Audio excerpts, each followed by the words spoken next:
안녕하세요. 저는 며칠 전 아내에게 뺨을 얻어맞으며 이혼 요구를 받은 유부남입니다.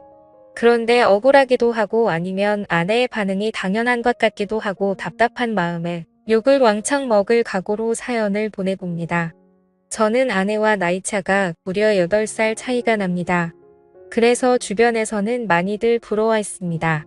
물론 저 역시도 예쁘고 어린 아내이기에 너무 좋지만 때로는 무언가 공감할 수 없고 너무 어리고 해맑기만 한 철없는 여동생 같기도 하였습니다. 그런 아내를 화나게 만드는 단 한 가지가 있습니다. 그건 바로 장모님입니다. 지금의 장모님은 아내의 생모는 아닙니다. 장인어른께서 아내의 생모이자 첫 번째 부인과는 사별을 하셨었고 그 후로 아내와 처남을 홀로 키우셨습니다. 아내와 처남이 장가를 간 이후에 어느 날 만나는 여자가 있다며 재혼을 하고 싶다고 말씀하셨습니다. 가족들은 처음에 장인어른의 말씀에 당황하지만 모두들 환영한다며 그분을 소개해달라고 하였습니다. 그분이 지금의 장모님이십니다. 처음 뵙는 날의 장모님 모습을 아직도 잊지 못합니다. 장인어른보다 무려 15살이 어리고 저보다 고작 3살 많은 누나였습니다. 그리고 복장은 짧은 치마에 쫙 달라붙는 티셔츠를 입었고 진한 향수 냄새가 진동했으며 짙은 화장은 마치 활용의 업소 여성같이 보이기도 했습니다. 소개하는 자리보다는 나이트나 클럽이 더 잘 어울릴 것 같은 모습이었습니다. 식사와 함께 대화가 오고 갔지만 다들 반응은 냉담했습니다. 아내도 처남도 이거는 아니라면서 절대 반대를 하였고 저나 처남 댁은 별말 없이 안목적 동의만 하였습니다. 장인어른은 그분의 겉모습과 달리 속은 여리고 착하다며 이해해달라고 하셨습니다. 평생을 너희의 인생을 위해서 살았는데 남은 장인어른의 인생도 지켜달라고 하셨습니다. 한동안 불화가 있었지만 결국 장인어른 뜻대로 재혼을 하시게 되었습니다. 너무나 젊은 새 엄마 새 장모님에 대한 호칭도 부자연스럽고 어색했지만 그래도 장인어른이 행복해 하셨기에 모두들 노력하였습니다. 그렇게 행복할 것만 같은 시간은 길지 않았습니다. 2년쯤 지나서 장인어른은 암에 걸리셨고 몇 번의 수술과 항암 치료를 하였지만 약 1년의 투병 생활 끝에 결국 돌아가시고 말았습니다. 아내는 젊은 장모님이 장인어른의 나이나 건강 상태를 고려하지 않은 채 무리하게 여행도 다니고 밤늦게 데이트도 다니고 술도 같이 많이 마시면서 일찍 돌아가시게 된 거라며 원방하였습니다. 제가 봐도 장인어른께서 12년 사이에 많이 수척해지신 것 같았습니다. 그러니 아내는 더욱 장모님을 원망하였고 장인어른이 계실 때에도 가족들과 장모님 사이에는 분명 안 보이는 벽이 있었습니다. 결국 모든 가족들의 원망과 화살은 장모님께 쏠렸습니다. 장인어른은 이렇게 될 것을 미리 예상하셨던 것 같습니다. 어느 날 평소와 다름없이 낮에 시간이 나서 병원에 들렀습니다. 병원비를 결제하고 병실에 올라갔더니 장인어른 혼자 계셨고 조용히 할 말이 있다며 바람 쐬러 나가자고 하셨습니다.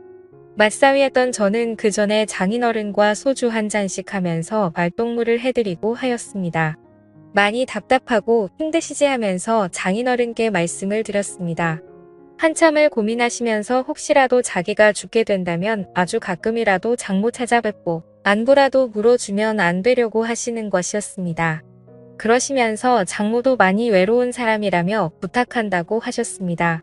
저는 마지막 당부 같은 걸 하시는 장인어른께 빨리 쾌차하셔서 집으로 가시면 장모님께도 더 잘하고 처갓집에 더 자주 찾아뵙겠다고 하였습니다. 자네만 믿는다며 저한테 여러 번 부탁을 하셨습니다.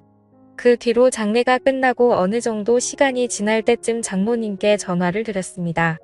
집에 그냥 계신다고 하셨습니다. 퇴근하고 과일 및 고기 등 이것저것 싸서 처갓집에 들렀습니다. 아내 보고 같이 가자고 하면 불같이 화를 내며 안 갈 것이 뻔하기에 퇴근길에 혼자 갔습니다. 장모님께서 말을 안 한지 사람을 안 만난 지 며칠이 지났는지 모르겠다며 반갑다고 하셨습니다. 장모님도 많이 수척해지시고 예전과 달리 얼굴에 그늘이 가득했습니다. 장모님의 이런저런 넋두리와 저녁 식사를 마치고 다음에 또 오겠다고 인사를 드린 후 나왔습니다. 배우자 중 누가 먼저 돌아가시면 3년은 많이 힘들단 얘기를 들은 적이 있습니다. 그래서인지 더 고맙다고 자주 놀러오라고 하시는 모습에 마음이 아팠습니다. 그날 이후 3일에 한 번씩은 꼬박꼬박 전화를 드려서 집에만 계시지 말고 친구도 만나시고 나들이도 다니시라고 말씀드렸습니다.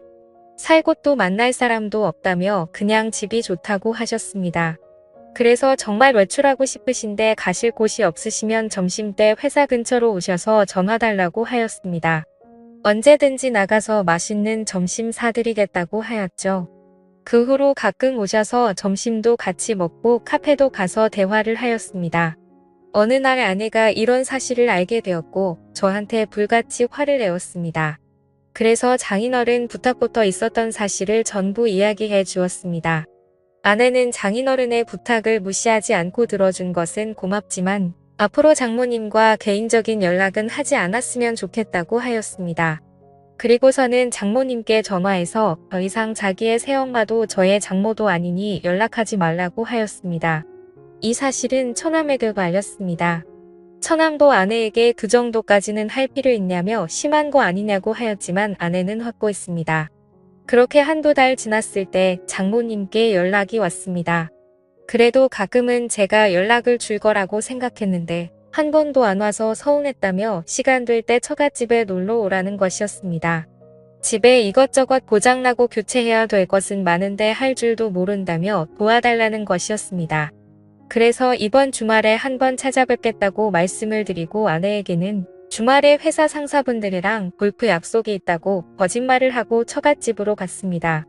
장모님께서 반갑게 맞이해 주시더군요. 저는 가자마자 수도 전구 벽지 보수, 문고리 등 수리 및 교체를 시작했습니다. 딴 건 몰라도 제가 뭐 고치는 손재주는 좀 있는 편이었거든요. 그 집도 아내가 어릴 때부터 살던 집이다 보니 이래저래 오래돼서 고장난 것들이 많았습니다. 점심때가 훌쩍 지나서야 모든 것이 끝났고 늦은 점심을 먹게 되었습니다. 장모님께서는 고생 많았다며 맛있는 음식과 막걸리를 주셨습니다. 한 잔 두 잔 주시는 대로 마시다 보니 조금 취하게 되었고 소파에 쉬다가 잠이 들었습니다. 한참을 자다가 깨어보니 시간은 이미 많이 늦었고 아내에게 술자리가 길어져서 상사분들과 다 같이 2차로 가게 되었다며 내일 들어갈 것 같다고 문자를 남겼습니다. 그러고는 다시 거실 소파에서 잠을 잤습니다. 잠을 자고 있는데 무언가 소리가 들렸고 장모님 혼자서 술을 드시고 계셨습니다. 저도 옆에 앉아서 한두 잔 거들면서 장모님 말씀을 들어드리다 결국 만취하게 되었었죠. 저도 지금 생각하면 참 후회되지만 그날 술에 취해서였던 건지 실수를 저지르고 말았습니다. 그 사건 이후 장모님은 뒤탈 없이 그냥 즐기면 되는 거라고 하시면서 더 노골적으로 만남을 요구하셨습니다. 계속 거절을 하였지만 회사까지 찾아오셨습니다. 몇 번이고 다음에 찾아뵙겠다며 택시를 태워서 보내드렸지만 또 오셨습니다. 결국 처갓집을 가게 되었고 그렇게 만남을 가지게 되었습니다. 그런데 꼬리가 길면 잡히듯 내 행동이 수상해서 핸드폰을 뒤져보고 안 것인지 아내가 어떻게 한 것인지 모든 사실을 다 알게 되었습니다. 아내는 제가 처갓집에 있을 때 쳐들어왔고 장모와 머리채를 잡고 싸웠습니다. 제가 힘겹게 그 둘을 떼어놓고 아내를 차에 태워서 저희 집으로 왔습니다. 오는 길에 장모와 아내는 전화로 싸웠고 그 와중에 장모의 이야기를 듣게 되었죠. 아내의 태도가 너무 마음에 안 들어서 저를 일부러 꼬신 거라며 제 아내 보고 남편 관리나 잘하라는 것이었습니다. 그렇게 집에 오자마자 아내는 저를 죽도록 때렸고 이혼하자며 집에서 나가라고 하였습니다. 그렇게 집에서 쫓겨나서 회사 근처 고시원에서 생활한 지 2주가 되었습니다. 한 번의 실수에서 멈추지 못한 점, 계속되는 만남의 요구를 거절하지 못한 점, 만남을 가진 점, 아내의 신뢰와 믿음을 저버린 점 등 제 잘못이 많은 것을 잘 알고 있습니다. 하지만 장모님의 그런 악의적인 의도로 벌어진 일들이라는 것이 억울하기도 합니다. 어떻게 보면 저도 당한 경우인데 아내는 무조건 이혼을 요구하고 저는 어떻게 해야 할까요? 용서받고 앞으로 아무 일 없었던 듯이 함께 살 수는 있을까요? 앞으로 어떻게 하는 게 나을지 인생 선배님들께서 말씀 좀 해주시기 바랍니다.